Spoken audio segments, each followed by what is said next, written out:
बिस्मिल्लाहिर्रहमानिर्रहीम। अस्सलामुअलैकुम dear students, I am Professor Waqar Ali. आज हम lecture number 7 chapter number 5 network communication and protocols में से नेटवर्क के आर्किटेक्चर को डिस्कस करेंगे। जब भी हम वर्ड आर्किटेक्चर की बात करते हैं तो इसका मतलब क्या है कि हम डिजाइन की बात करेंगे, हम लेआउट की बात करेंगे। बात क्लियर हो रही है? अगर हम design of the communication system की बात कर रहे हैं, हम ये बात कर रहे हैं कि हमारे जो नेटवर्क है उसके अंदर लेआउट कैसी बनाई जाएगी, तो हम बेसिकली किसकी बात कर रहे हैं? नेटवर्क के आर्किटेक्चर की बात कर रहे हैं। अब यहां पे अगर हम देखें तो क्या कहता है नेटवर्क आर्किटेक्चर बेसिकली क्या है? It's a design of communication system. क्यों? क्योंकि नेटवर्क का बेसिक पर्पस तो कम्युनिकेशन करवाना है, लिहाजा नेटवर्क बेसिकली फुल फ्लेज क्या कहलाता है? एक कम्युनिकेशन सिस्टम कहलाता है। और कहता है उस कम्युनिकेशन सिस्टम का जो डिजाइन होता है वो बेसिकली क्या कहलाता है? नेटवर्क आर्किटेक्चर कहलाता है। फिर क्या कहता है? इसमें क्या क्या चीजें शामिल हैं, यानी कि जो आपका आर्किटेक्चर बनाया जा रहा है इसमें किन किन चीजों को शामिल किया जाएगा, इंक्लूड किया जाएगा, वो क्या क्या है? आपके हार्डवेयर डिवाइसेस है। हार्डवेयर डिवाइसेस में आपके, जैसे कि हम लास्ट लेक्चर में कम्युनिकेशन डिवाइसेस को डिस्कस करके आ चुके हैं, उसमें आपके पास हब, स्विच, राउटर्स, गेटवेज, ये सारी की सारी आपकी क्या थी? कम्युनिकेशन डिवाइसेस जो कि हार्डवेयर के तौर पे एक्ट करती। फिर इसके अलावा बात करता है केबलिंग की, नेटवर्क टोपोलॉजी की, और फिर फिजिकल और वायरलेस कनेक्शंस की बात करता है कि आपके कनेक्शंस जो से हैं वो फिजिकली हुए हुए हैं, वायर्स इस्तेमाल हुई हुई हैं, या फिर वायरलेस कनेक्शंस हैं। इन तमाम को वो शामिल करता है किसके अंदर? आपके डिजाइन के अंदर।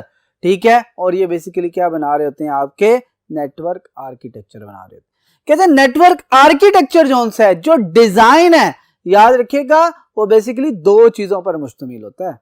यानी कि उसके अंदर जो डिवाइसेस इस्तेमाल की जा रही हैं, जो कि आपकी कंप्यूटिंग डिवाइसेस हैं, स्पेशली कंप्यूटर्स जो से हैं, कहते हैं उनको दो तरीके से कैटेगराइज किया जाता है। एक आपके सर्वर कंप्यूटर्स कहलाते हैं और दूसरे आपके क्लाइंट कंप्यूटर्स कहलाते हैं। बात क्लियर हो रही है? हम इसका मतलब है आपका जितना भी नेटवर्क है वो डिपेंडेंट होता है दो तरह के कंप्यूटर्स के ऊपर, एक सर्वर कंप्यूटर्स और दूसरे आपके क्लाइंट कंप्यूटर्स होते हैं। अब सर्वर कंप्यूटर्स कौन से हैं? कहता है computer that share resources for others to use. अब मैं बड़े आसान अल्फाज में बात करना चाह रहा हूं। कहते हैं इसने कहा है कि वो कंप्यूटर जो कि रिसोर्सेज को शेयर करते हैं ताकि दूसरे कंप्यूटर्स इसे यूज कर सकें, तो वो कंप्यूटर्स आपके क्या कहलाते हैं? These are known as server computer. यानी कि वो कंप्यूटर जिनका काम सिर्फ और सिर्फ सर्विसेज प्रोवाइड करना है, ठीक है, सर्विसेज प्रोवाइड करना है, these are known as server computers. और वो कंप्यूटर्स जो कि उन सर्विसेज को अवेल कर रहे होते हैं, जो कि शेयर्ड रिसोर्सेज को यूज कर रहे होते हैं, वो बेसिकली क्या कहलाते हैं? आपके क्लाइंट कंप्यूटर कहलाते हैं। बात क्लियर होगी? सर्वर कंप्यूटर कौन से हैं? जो कि सर्विसेज प्रोवाइड करते हैं। क्लाइंट कंप्यूटर कौन से हैं? जो कि उन सर्विसेज को यूज करते हैं, उन सर्विसेज को अवेल करते हैं। यानी कि इस वक्त अगर हम आपस की बात करें, इस क्लासरूम की बात करें, तो क्या है? कहते हैं मैं आपको सर्विसेज प्रोवाइड कर रहा हूं और आप क्या कर रहे हैं? सर्विसेज अवेल कर रहे हैं।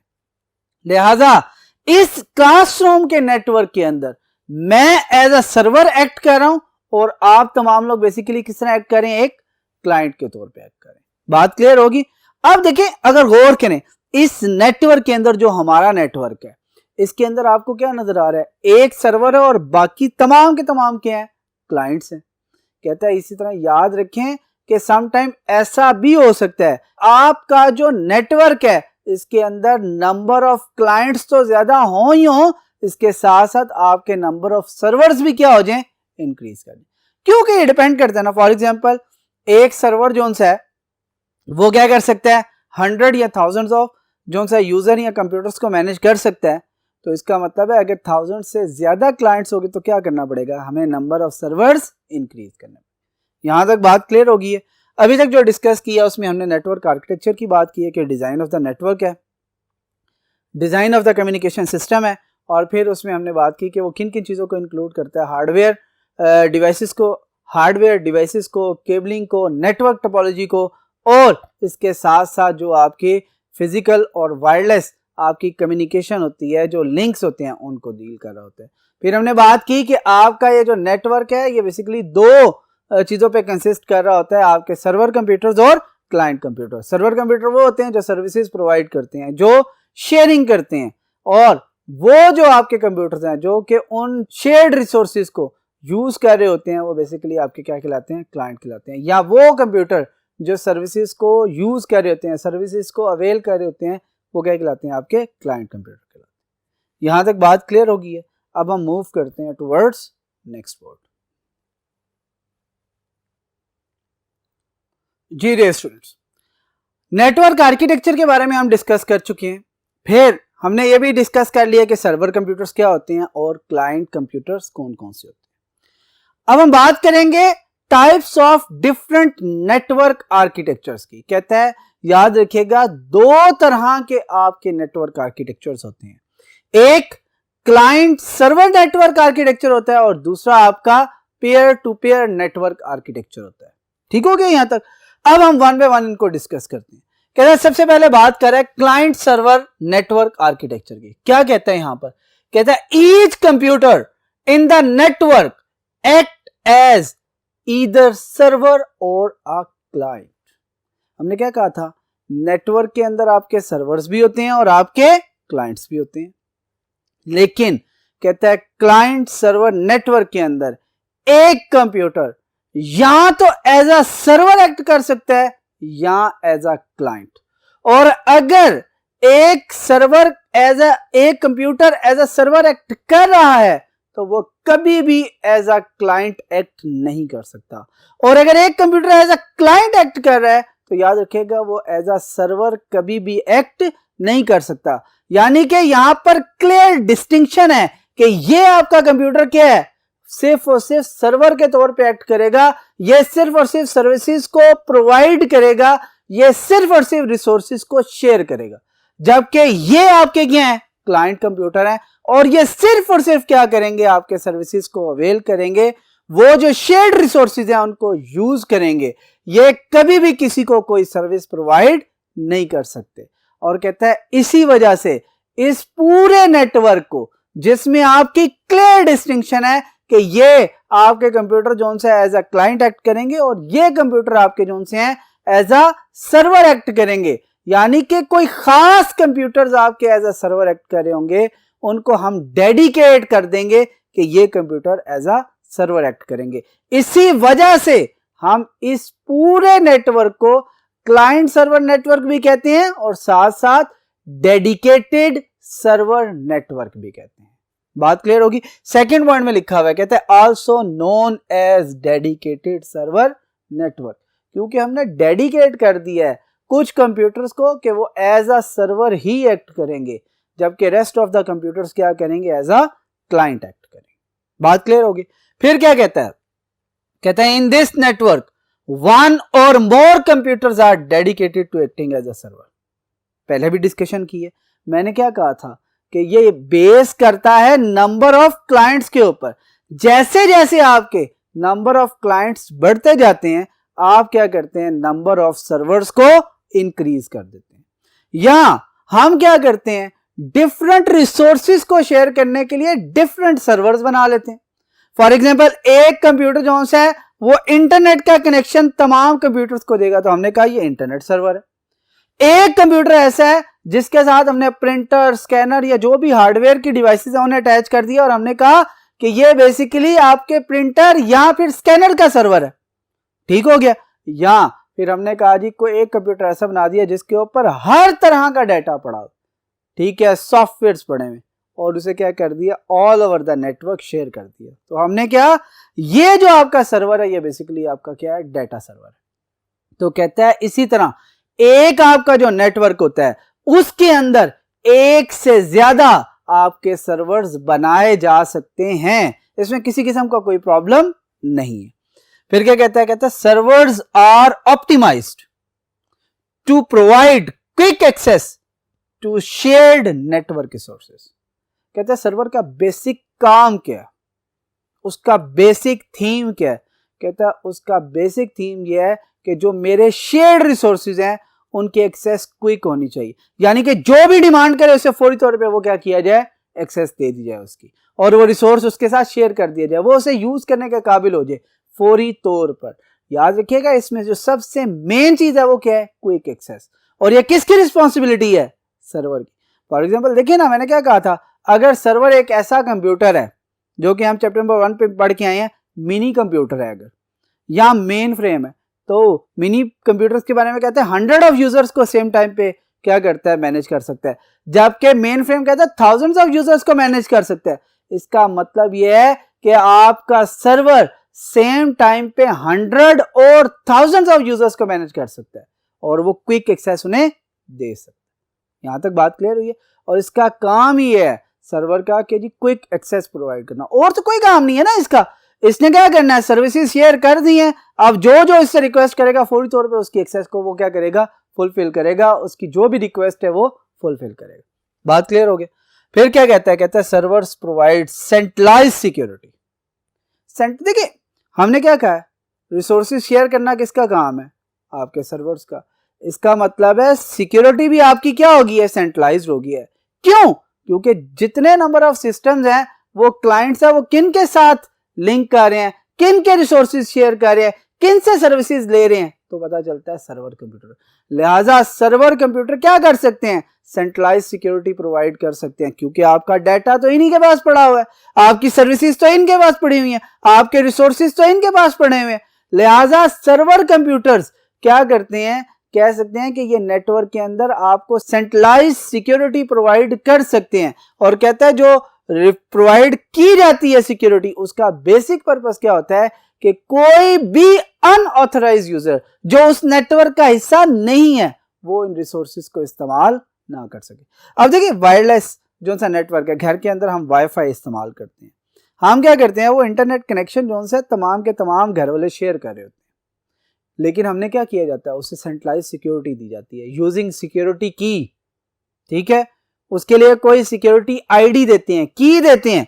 वो की बेसिकली क्या होती है, कहते हैं वो सेंट्रलाइज सिक्योरिटी प्रोवाइड कर रही होती है। अगर वो किसी को पता है तो वो उस नेटवर्क का हिस्सा बनेगा, अगर वो नहीं पता है तो क्या होगा, वो इसका हिस्सा नहीं बनेंगे, क्योंकि वो अनऑथराइज्ड यूजर है, वो उसको आपको एक्सेस करने की परमिशन नहीं देगा। सिक्योरिटी क्या होगी आपकी, सेंट्रलाइज्ड। फिर क्या कहता है have centralised control, one person और group of persons responsible for administering the network. कहता है आप देखिए ना, हमें क्या करना है, सर्वर्स को मैनेज करना है। अगर आपका एक सर्वर है तो एक पर्सन उस सर्वर को अगर मैनेज कर ले तो आपका पूरा का पूरा नेटवर्क क्या हो जाएगा, मैनेज होगा। अगर एक से ज्यादा सर्वर्स हैं तो आपका क्या हो जाएगा, एक से ज्यादा पर्सन आ जाएंगे, एक से ज्यादा लोग आ जाएंगे।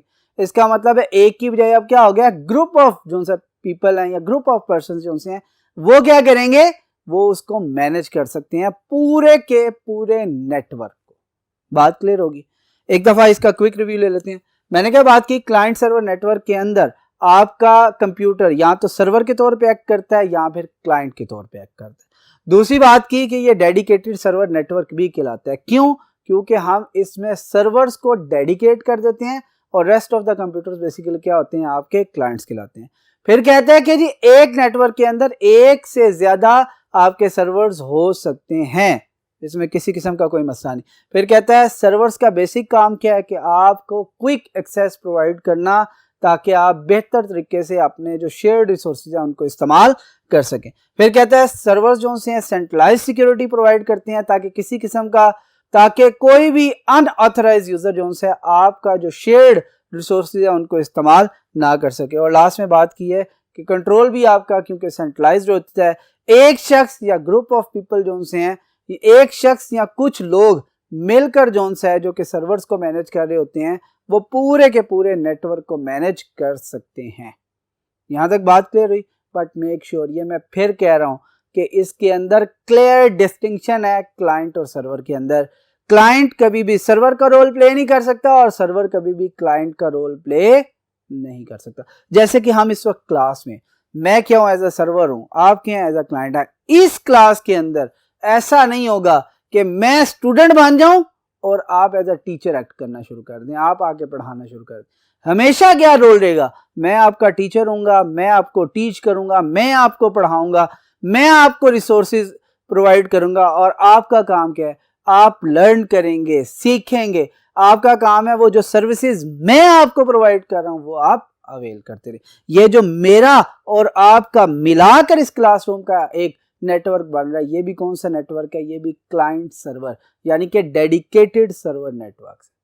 बात क्लियर होगी यहाँ तक। अब हम मूव करते हैं टुवर्ड्स नेक्स्ट बोर्ड और जो सेकंड टाइप है उसको डिस्कस करते हैं।